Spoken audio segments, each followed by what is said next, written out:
Hello everyone, this is Tim from the ProjectJourneyman.com blog on Android Income. In this video, I'm going to show you how to use LeadBolt ads in an Android app using just a simple WebView. Why are we doing this? Well, a number of my readers have asked how they can integrate ads into their Android apps without using an ad network's SDK. This can be important for a few reasons. You might want to use an ad mediator, as I do, or you might want to minimize the size of your app. You also might want to keep your app's permissions at a minimum. So why LeadBolt? Well, the primary reason we're using LeadBolt today is that the LeadBolt ads can be shown in HTML. Many ad networks require their SDK to show the ads, so this is an important feature. Even beyond this critical characteristic, however, LeadBolt is worth considering because of their strong performance.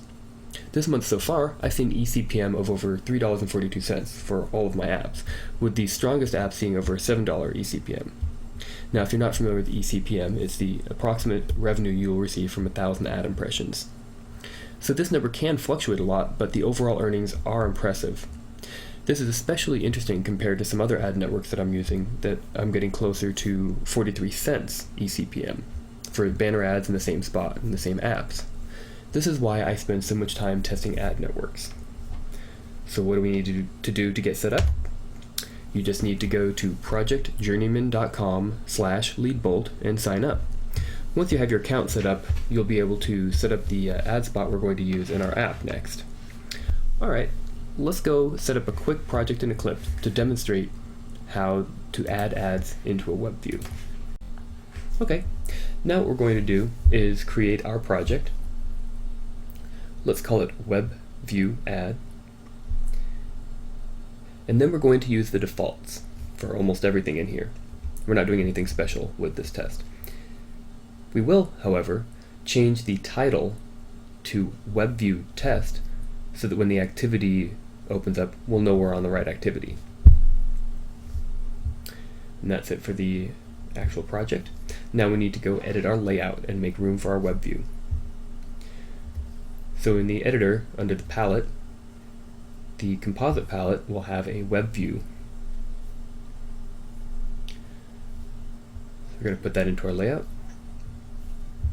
And then we're going to need to edit a few things in the XML. This is, for speed, we're just going to do it right here. We're going to remove that extra text view. We're going to change our ID to WebView because that's what we're going to look for in our activity. And then we're going to change the height to 50 dp since that's the height of the banner ad that we're going to use. And that's it for the layout. We do now need to go into the activity to make sure we load these ads because so far all we've done is make space for them. So let's go into our main activity and look at onCreate. After the content view is created, we're going to insert a little bit of code here. And I just took this code from the LeadBolt site and made some tiny modifications because you need to add your own ID. But as you'll see here, our WebView, we're going to find it by view ID, which is WebView, as we just entered. And we've got this chunk of HTML that's going to run. And this is all boilerplate, except for at the very end, you've got your My Section ID. This is the ID that you're going to set up in LeadBolt. So once you have your app created and your ad unit selected, you get your number, you put it in here, and that's it. If you want to get fancy, you could insert that dynamically into your HTML so you wouldn't have to copy and paste it everywhere. We do have a few more minor things we need to do. We need to make sure that the permissions are correct on this app. We need internet access, and that's just so your WebView will actually go out to the internet and load that ad. But that's it. We don't need any other permissions that might have been required for any SDKs.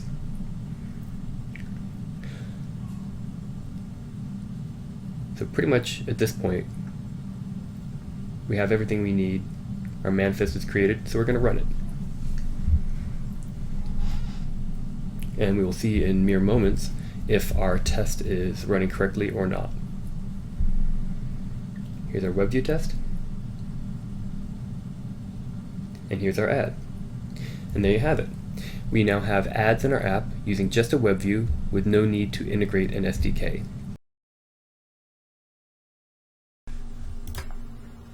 That's it for this tutorial.